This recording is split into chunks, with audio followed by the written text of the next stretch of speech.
Hey, Andy. Hey, Jed. How are you? I am doing well. Excited that we're going to have our first guest here at WonkyFolk.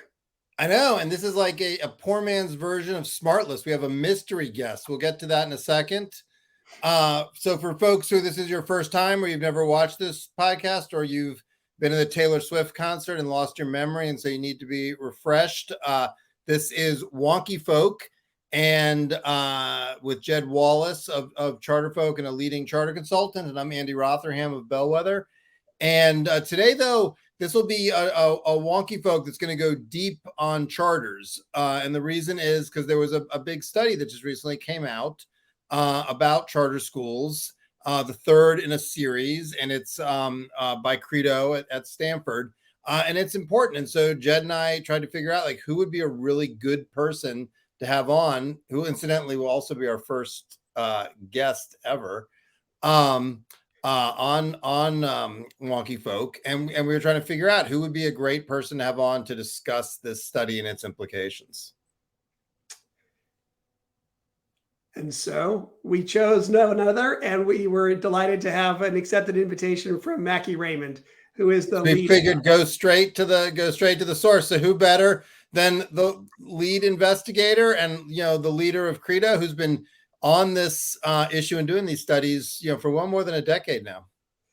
So Macke, thank you. Welcome, right. Macke. With that kind of buildup, it's got to be downhill from here. Now we're excited. I wore my I don't know if you can see on the screen. I wore my charter shirt that I only wear for like really important discussions of things like charter schools that are generally really tortured conversations. And that's why we're excited that you're here, because you really do a nice job of sort of cutting through the rhetoric on all sides and getting to the facts of what's actually going on. Well, I'm delighted to be here.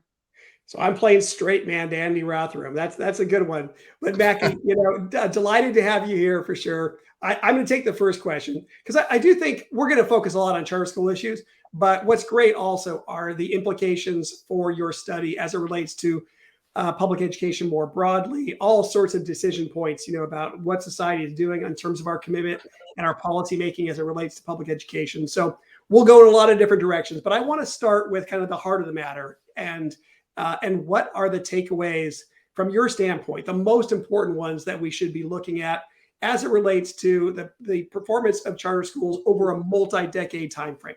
There are very few studies that have such a long-standing look at things. And also, you've been through ups and downs. You've been at your moment when the charter school world was so frustrated with you.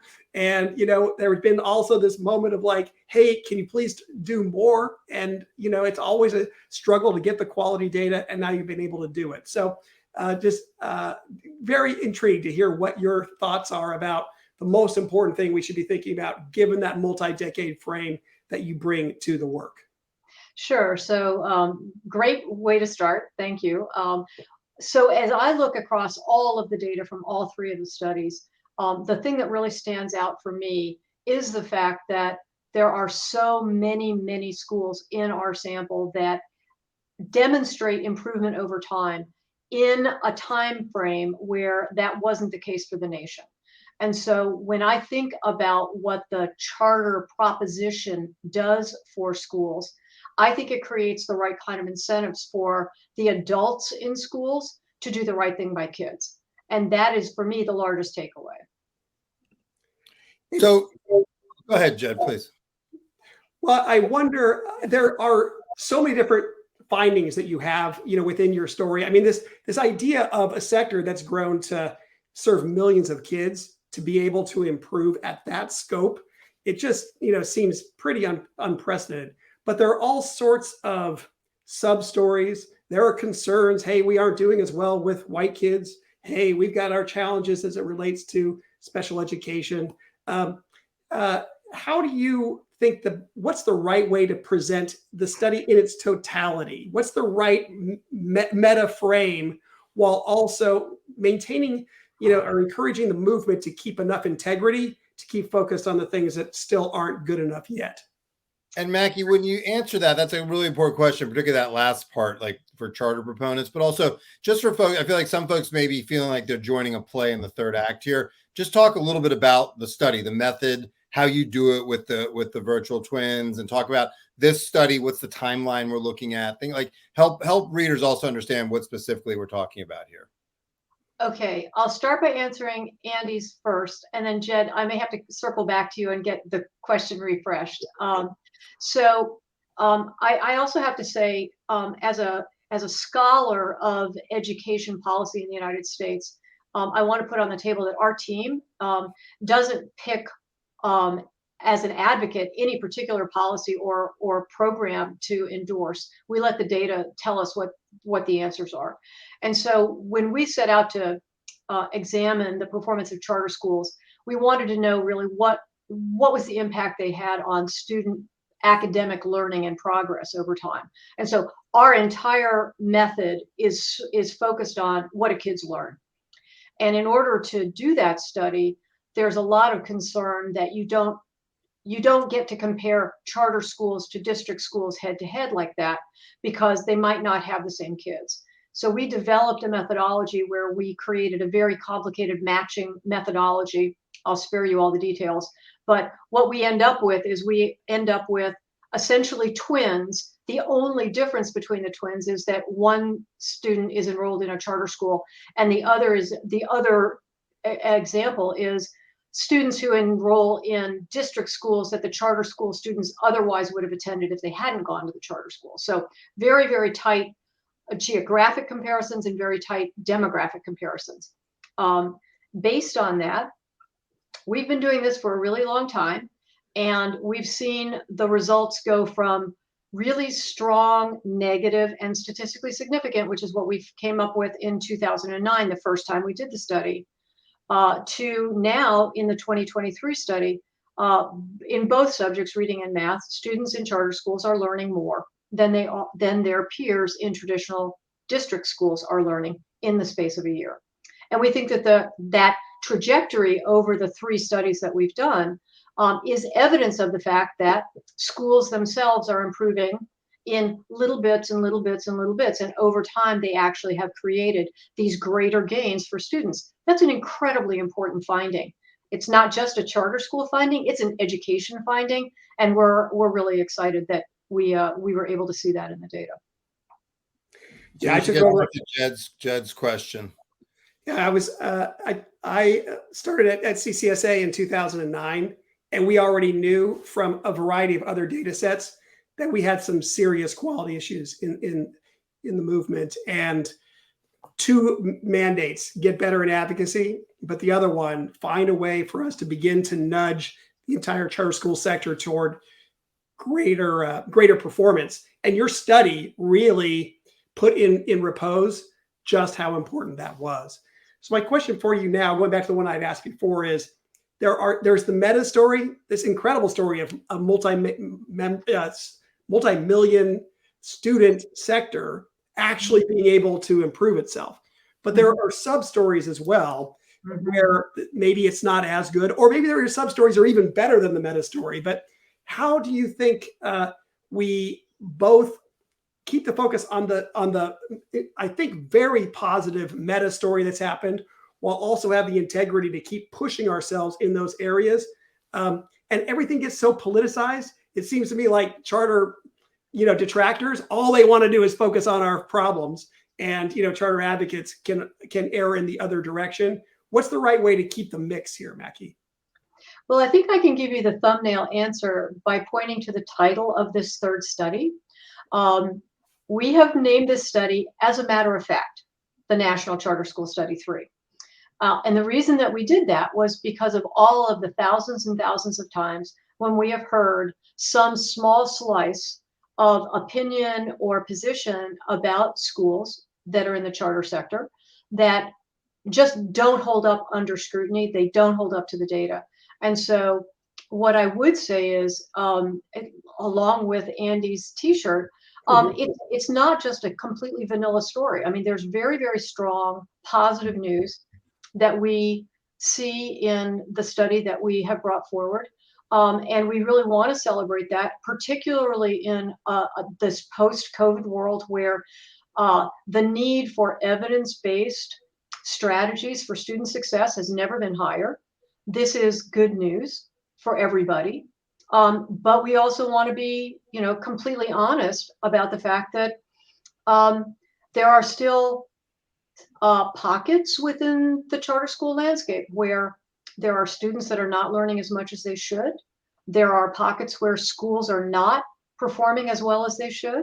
And we need to be completely transparent about that as researchers, because that's what the data say.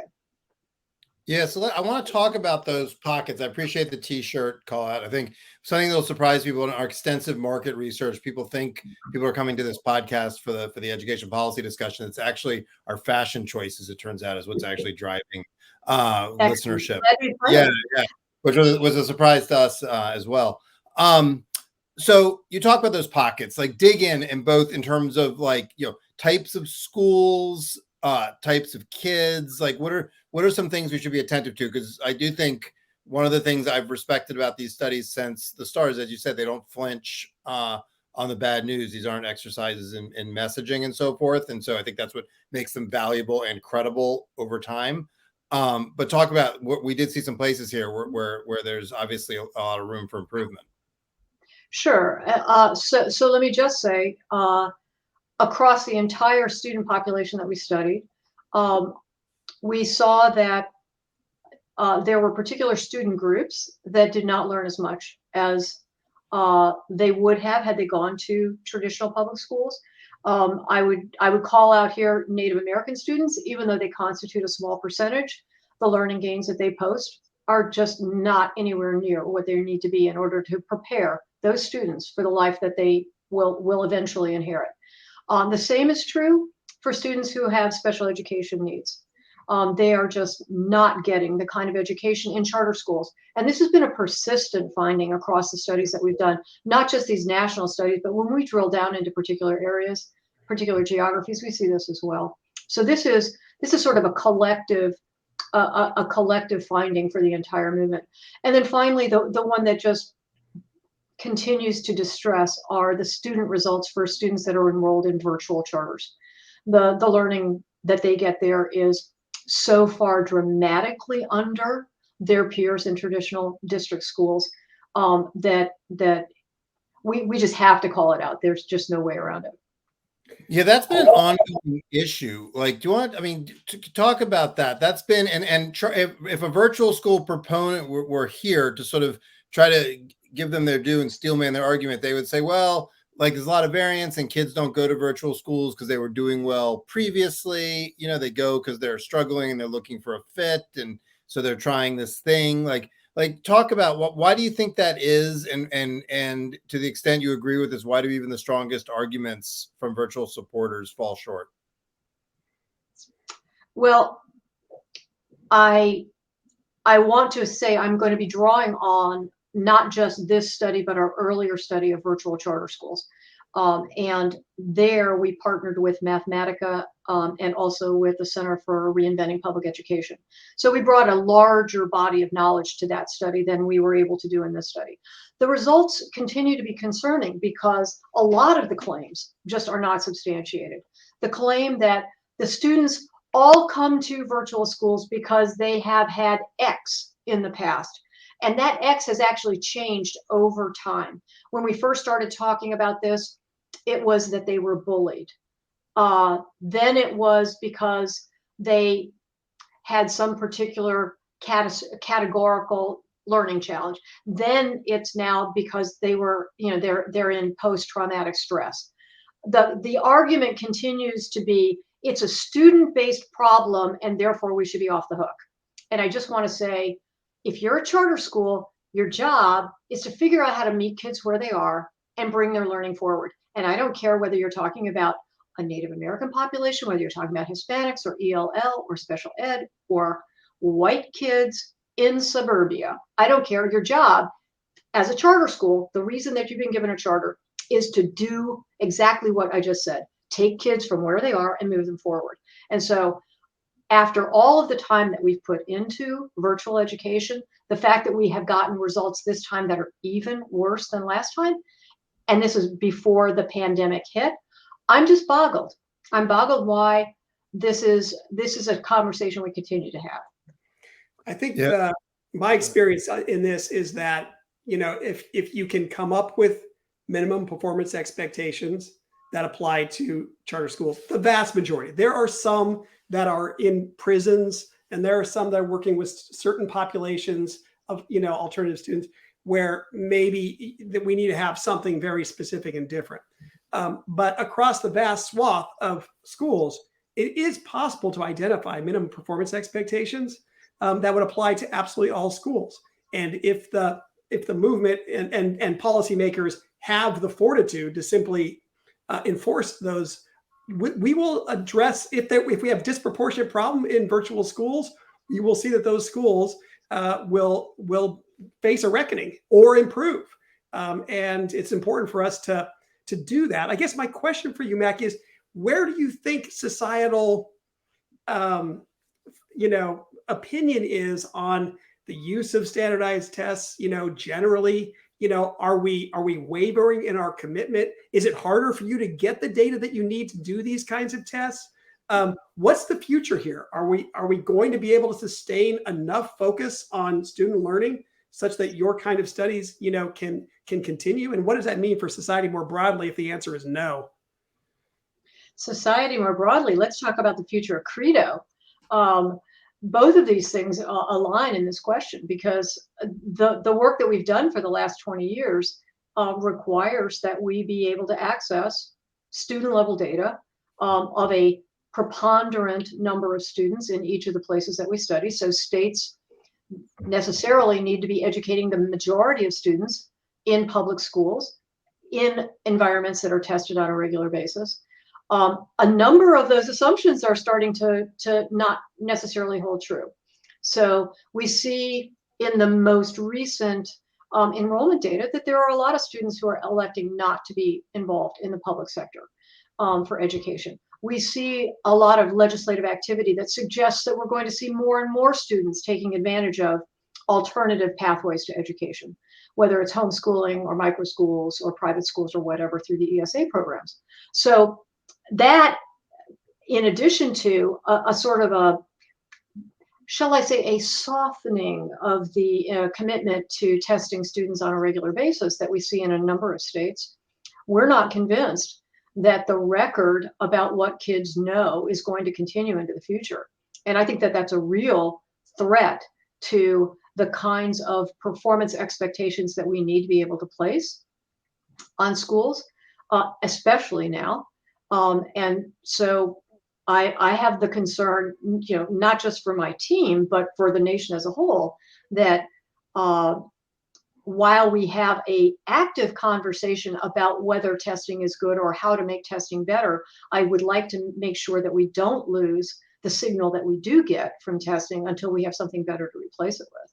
So, yeah, I agree. And on the virtual school question, it seems like this is a kind of schooling that works well for a real subset of kids, but has been scaled quite a bit and is serving more kids than it probably is going to serve optimally. And that may be one of the reasons that we're seeing these results, because you do see virtual school can work for some kids, but the scale it's at, and in the Bellwether Charter Deck a few years ago, this was a very clear finding, both on virtual schools and also states that had a lot of virtual schools, their achievement was getting depressed overall as a result of it. So you do see this. I want to go back, though, to this question on Native Americans, because I think it's fascinating. You have the tribes are actually starting their own charter schools, and a real area of concern has been Native kids in district schools, where more than 90% of them go to school. Like, I think people can think that the BIE schools and so forth are a larger section than they are. Most of these kids are in district schools, and there's been a move that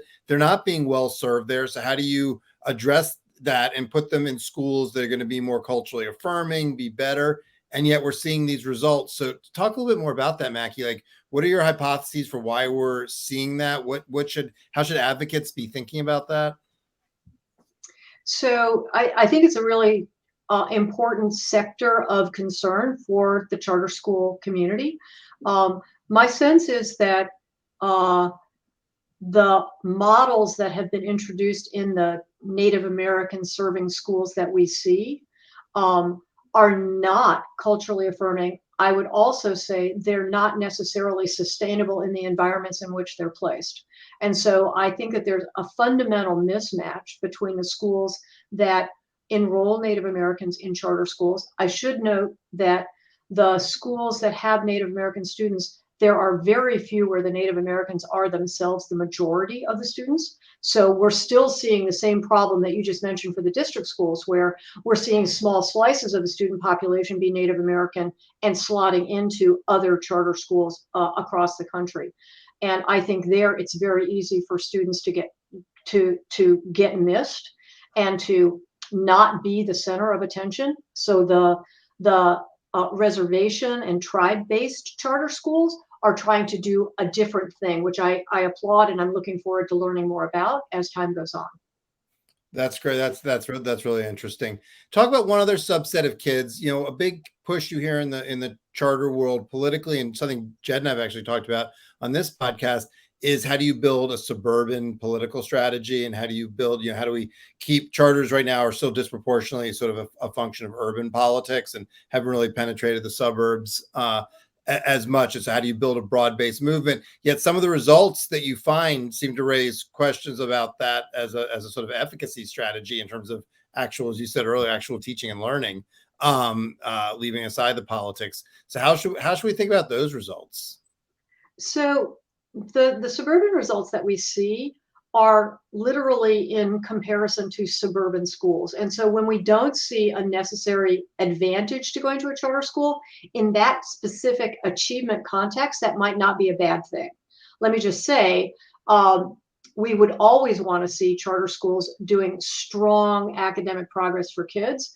And when you look at most of the suburban schools, you will see that. What you'll see, though, is that they're not quite as strong as the schools that they otherwise would have attended. And that's why we get the result that we do. Having said that, there are a large number of cases that suit a charter school presence in suburbia, where you have huge schools at the high school level, where you have a particular run of schools from elementary to middle to high school that may not actually provide a kind of flexibility that families are looking for. Those are contexts in which charter schools can actually enter and be very successful because they're offering choice, they're offering flexibility, they're offering the opportunity for a different education environment. And what we see in places where the suburban education has been really high flying, but really high stress, that's the place where the charter conversation has become very vibrant. That's interesting. And I've always thought the customization and sort of choice and options part is a key thing in the suburbs. It's almost like a Maslow's hierarchy of schooling. And so if like your basic schooling needs are being taken care of, then you start thinking about, I might want core knowledge, I might want arts, and that sort of customization is a key selling. And actually, I think over time makes public education more resilient, because instead of trying to keep people in who want something else, you're giving them lots of choices, and people feel more bounded and invested in the entire project. I think that's a great point. Macke, can you talk about the composition of students who are in virtual settings?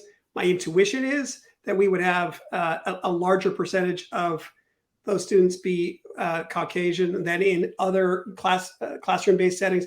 And that could be skewing the results as it relates to white kids. But is my intuition wrong here or not? No, you're right. And for those of you who would like to really totally geek out, we have a website of all of the results of our study that are available for you to go and poke around with. And if you look at the demography of the charter school landscape, the demography of virtual charter enrollees is substantially more white than charters or their district schools. Lower proportions of Black students by a great deal, and lower proportions of students in poverty. And so there is a sort of an evolving archetype of what a typical virtual charter school student looks like. I will warn that there are contexts across the country where that is not the case. Yeah, it's my sense that this is one of the responsibilities that is going to fall on charter school advocates, which is to continue to advocate for this kind of data being available and for schools to be held accountable to it. I think we find ourselves in a challenge because I think there have been all sorts of instances where data has not been used wisely and not used fairly. And so anytime you end up defending something like that, you run the risk of undercutting your own credibility. But for the long term, there's got to be some voice. And Andy, maybe you've got other ideas about where else we can get some spine to keep this kind of testing data available in the landscape. Well, Jed, that's a great question. And I mean, you would think like in general, people would want as much information and as much transparency, but as we know, that's not the case.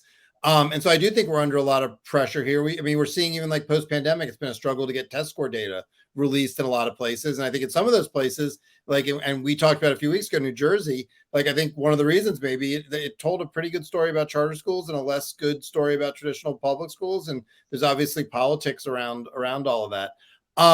So I think it's a big problem. It's something that everybody needs to pay attention to, because without good data, this just becomes brute force sort of politics. So Macke, I kind of want to ask you related to that though. Like I followed these since the beginning. I remember the 2009 study, and you got a lot of grief because there's certainly in the charter world, there was a sort of hear no evil, speak no evil, see no evil faction that was like, essentially kind of argued you were like turning your guns on the wrong lines or something. And I think what gives this study credibility, again, as we said earlier, is how it arcs over time and the results have changed.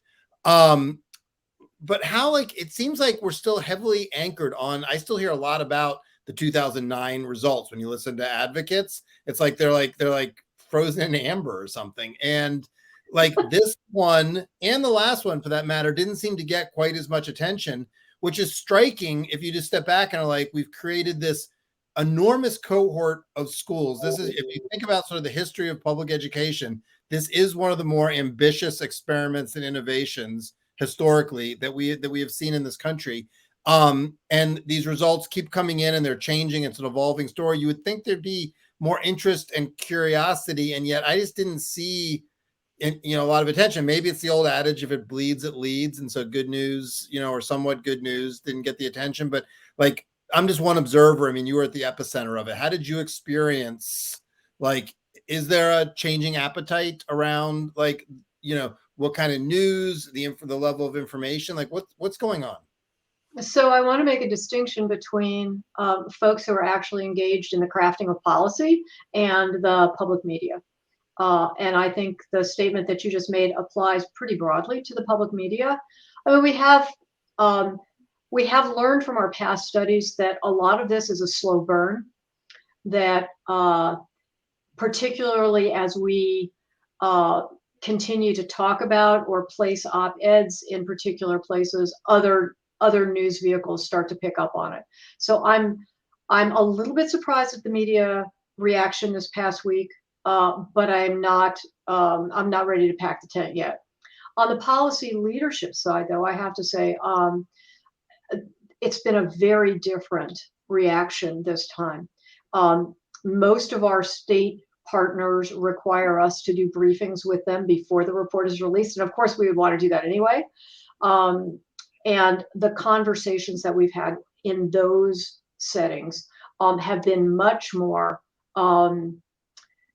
constructive, I would say, than we've seen in the past. We've been asked to be much more available to share the results and to discuss, without making any policy recommendations, discuss the implications of what we've learned. And so lots of folks in the policy arena are handing us off so that they can create a community of folks who know the findings. And I look at that as a very positive development. Yeah, that's actually, if there's like a robust set of folks doing that, that's extremely encouraging just in terms of how issues evolve. That is that bipartisan? And are you seeing say a little bit more about that? Because if that is obviously, that's probably the most encouraging thing we've talked about in this whole discussion, if that's happening in a number of places.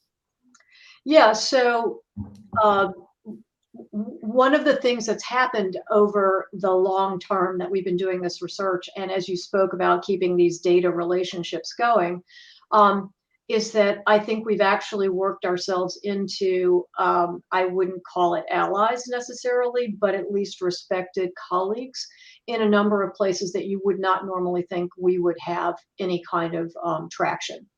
And so there are quiet conversations that are going on in places that you wouldn't expect. And surprising to me, lack of conversations in some of the places where you would expect it. Mhm. So we're taking this sort of one day at a time as it comes, and really trying to make sure that the focus is on looking at what the evidence says and what it portends for future decision making for K-12 in the public space. I like Can that you focus on what this portends, because I've had conversations with several advocates whose state sectors are just nailing it, and it could very well be that you can make a big deal about the results that are here. But they also know they are sobered by their own data about what's happened to charter schools during COVID. And a lot of those supports that charter schools were using to generate these kinds of results were the exact, supports that were most affected by the pandemic. And so, our folks say, don't make too much hay about it right now because our data might not look as good a year from now, right? Do you have anything that you've seen as it relates to this data and heading into COVID that would help us understand what might be a coming? Because everybody's got their guess on what's going to happen with charter schools through the pandemic. But do you have any inclinations there?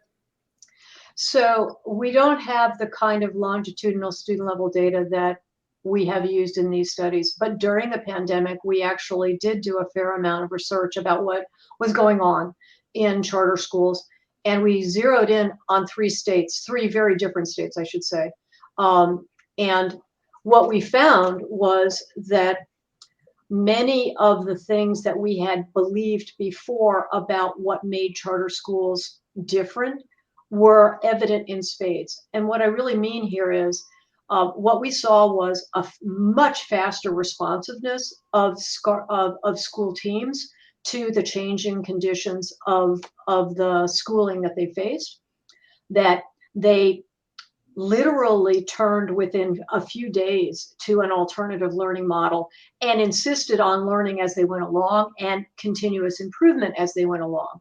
That was something that we didn't see in any of the comparative examples that we delved into. I also think that there was a real commitment that they identified themselves without being prompted to being first responders and took on that mindset. And so when we talked to school leaders and when we talked to educators and we talked to parents, we got this consistent message of these guys are frontline fighters. And I would say that throughout the pandemic, I think universally we're going to see learning loss when we get those data and actually can nail down what that looks like.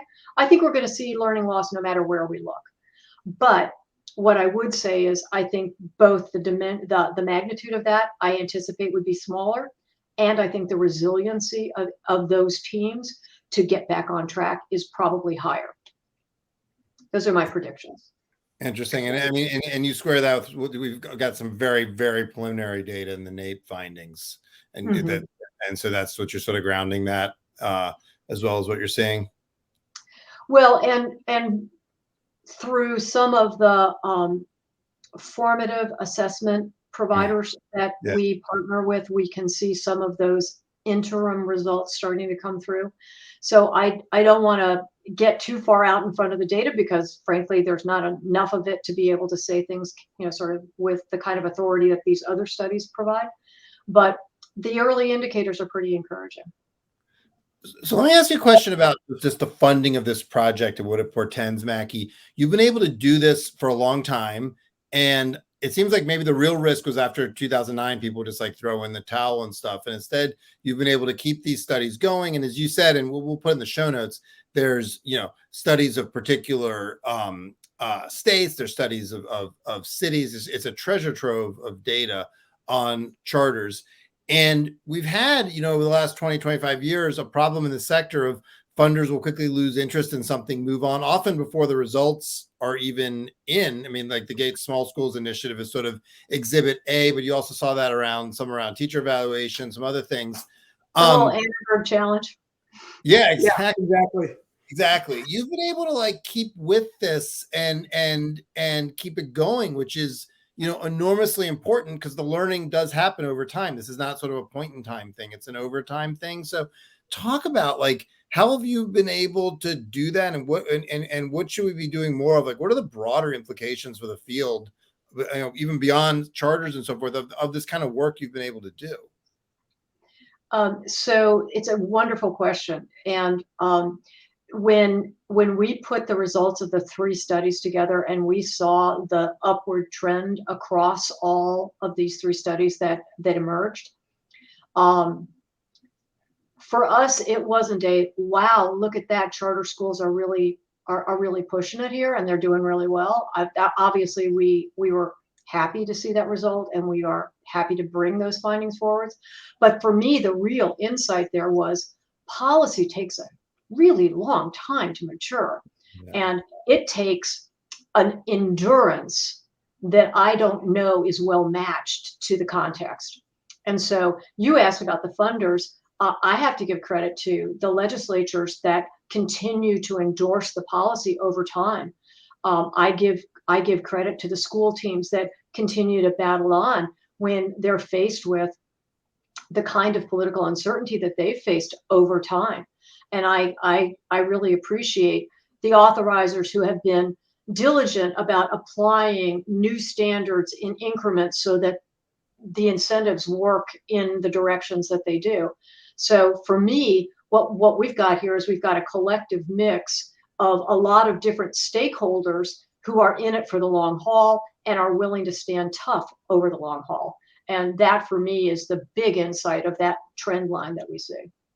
It's ironic though, right? Because it's happening on an issue that is particularly contentious, has become partisan. Like I think like a naive hypothesis would be this would be the kind of issue where that wouldn't happen. It might happen on stuff that's a little, where there's a little bit more of a different kind of foundation, different kind of political and policy arrangement. So I think it's a super encouraging story because I mean you do, it is a little bit of, if you can make it here, you can make it anywhere. If we can keep this kind of subsystem kind of working in terms of, you know, policy and learning on an issue like this, like that's hugely encouraging on other issues that we think about, like standards, accountability, even school finance, other issues where the politics are a little bit different to start with.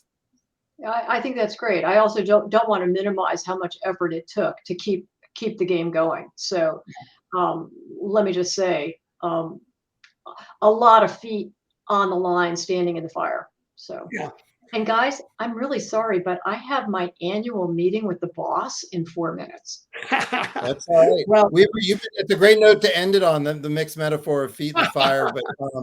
But no, that note you just ended on, how much hard work it was. I mean, just I know I speak for Jed when I say this, to speak for us. Extremely grateful to you for this work. This is really substantial. My team, knowing that the 2 of you are giving that kind of praise, my team's going to get really excited to hear this. Thank you. I'll pass that on. I think the multi-decade, that multi-decade view is becoming one of the most important, and it's the only view that helps us suss out what's really going on. So for everyone that's doing it, you know, we should offer special thanks. And Macke, no one's doing it to the level that you are. So thank you for that, and thanks for being with us here. All right, Andy, it's good to see you, Jed. I'll see you next week, right? Yeah, for sure. Look forward to seeing you in Austin. Good luck with your meeting here in a few minutes. You can tell your boss that we either loved it or hated it, depending on what will help you. What will help you the most? We found it sometimes it's our praise or our criticism sometimes helps people more. I'll report back. See you, Macke. Guys. Hey, that was great. What a good first guest, like really substantive and important issue. Yeah, I mean, I've learned so much from Macke over all our decades of work together that, you know, to see her continuing to unearth things that no one else is finding, it's just really great. And I don't sense her own personal desire to keep going waning at all. It's just, can we keep the societal conditions together such that this really important work can be brought to light, or these findings can be brought to light. But I think it's encouraging. I mean, look, she's someone who's disposed towards reform. I mean, that's clear. But the fact they've been able to do this work, shoot it straight over the years, talk about the good and the bad. Even in this study, it's not all good. It's such an encouraging thing when there's so much pressure on everybody to just pick a side, and you're seeing people on charters who are like, they're not really against charters, but the politics, the way they are, they're definitely throwing their lot in with people who are against charters. And then likewise, you've got people in the choice community who have never like really stopped to question a lot of that. They're just always are for choice. And to see someone like Macke, who does bring real nuance to it, to see her be able to produce this work and succeed at it like she has, it's really encouraging. And this last report had 2 million virtual twins. It's 4 million data sets. They're students who are being looked at, right? So I think that's a part of what the credibility is for her. Hey, it's having done it over many, many years, but also to have a scope of statistical undertaking that just becomes very difficult to refute. So hopefully, those policymakers who are getting those individual briefings from her will take the stuff to heart and keep the resolve necessary to allow further studies like this to happen going forward. Yeah, well, look, just speaking as a guy who only has 2 twins, I can't even get my head around that. That is a lot. That is a lot of twins. Well, this was great, Jed. I'll look forward to seeing you in a couple of weeks. I hope you enjoy Austin. I know you're off to there. Yeah, looking forward to conference and looking forward to talking on the other side of it. So take good care till then, Andy. You as well. See you soon. Okay. Bye-bye. Bye.